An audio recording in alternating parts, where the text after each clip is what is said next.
Bagong taon na naman. Oras na para sa New Year's resolution na hanggang 2 linggo lang. Ano naman? Ano ba yung iyo? Sa akin, sabi nila dalian ko lang daw para siguradong matapos ko sa loob ng taon na to. Kaya sa 2024, ang New Year's resolution ko, masalagaan ko na ang sarili ko.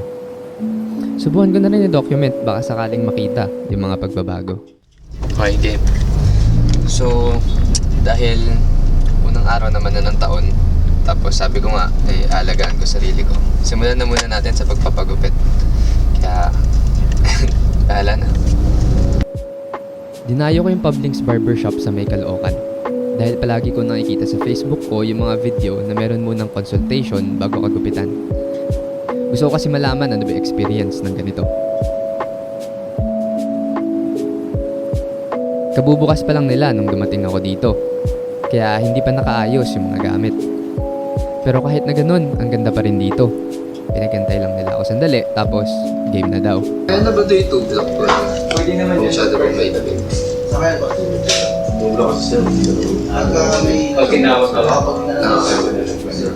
Kaya ba? Okay, see you. Okay, kita na malabas yun sa padang paper lang. Anong paper? Kasi ibabaw. Gusto ko lang kasi ng bago. Maiba naman. Dumami na yung tao at umingay na ang shop kaya hindi na narinig yung mga napag-usapan namin ni Kuya. Pero dito pinaliwanag niya yung napagkasunduan naming gupit. At hindi ko na rin na-videohan yung pagkatapos kasi medyo humaba na yung pila at ayoko na magtagal kaya ito na lang yung nakunan ko. Pero since sabi ko nga, aalagaan ko sarili ko ngayon at lumabas na rin naman ako ng maaga, bakit di ko pa ituloy-tuloy, di ba? Gusto ko i-try kumain mag-isa. So, hanap tayo ng makakainan. Bahala na. Hindi na ako nakapagpa-video ng full finish haircut. Pero gusto ko talaga doon kasi pag sinasabi kong gusto ko ng bago, binibigay naman nila. Ngayon, hindi ko pa alam kung bagay sa akin yung gupit ko ngayon. Pero mukhang maganda naman din sa camera and din sa salamin. Pero so far, gusto ko talaga pag sinabi bagong haircut talaga. Kaya ang ganda kasi may mga records sila doon sa iyo na sa sarili na binibigay. Kakain tayo mag-isa sa isang cafe na napuntahan ko na siya once pero gusto ko siyang balikan kasi hindi ko siya na-enjoy masyado kasi bumili lang ako tapos umalis na. Kasama ko friends noon before. So ngayon, we'll see. Ang ganda dito.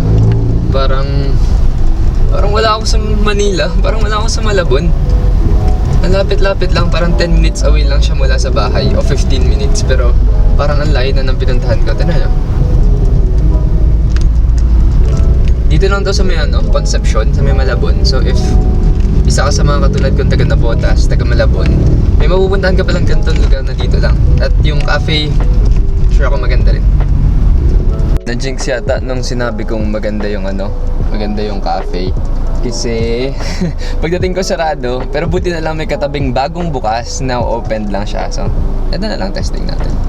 Kaso pag-akyat ko, sarado din pala. Dilipat tayo. Since sarado yung cafe, nagpunta na ako sa usual na puntahan ng mga taga Malabon at Navotas. Saan pa ba? Dito sa Balsa.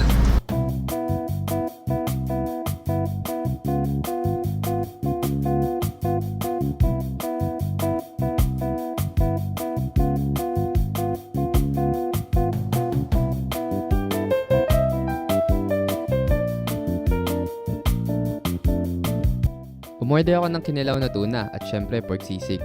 280 pesos sa tuna kinilaw, 300 sa sisig, 30 pesos naman para sa plain rice.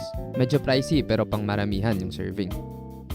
Inuna ko yung kinilaw kasi paborito ko to, kaya lagi siyang masarap para sa akin. Pero ito, solid talaga. At tatanungin ka pa kung gaano kaanghang sa kontrolado mo. Yung sisig, hindi na sizzling nung sinerve, pero nung treatment ko, crispy naman at panalo yung lasa.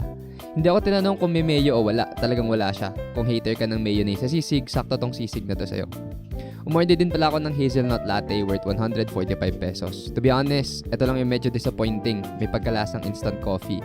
Kaya kung ako sa'yo, itry mo na lang yung fresh shakes nila instead. Solid naman yung experience natin today. Nakapagpagupit and then nakatry natin kumain mag-isa with vlog. Obviously, medyo nahihiya pa tayo maglabas ng camera in public. But then again, it's 2024, alagaan natin sarili natin. And part na rin dun is yung pag-develop ng skills natin, pati ng confidence. So hopefully, we got this.